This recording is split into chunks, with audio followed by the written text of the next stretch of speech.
Španielske samohlásky sú veľmi jednoduché. Je ich 5 a vyslovujú sa rovnako ako v slovenčine. A, E, I, O, U.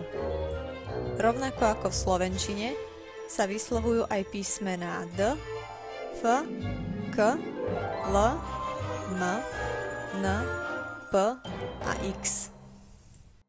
Dama, madre, dato, pato, topo, fama, kilo, nómada, Ana, lana, palo, dedo, kilómetro, manada, examen, tío. Hláska D je na konci slova oslabená. Madrid, vivid, red, sed, led. Hláska Č sa píše písmenkami CH, naše H ako J a naše J ako Y. Ch je viac hrdelné a chrapľavé ako v slovenčine. Chile, jamón, yogur, China, 8, ojo, jornada, majo.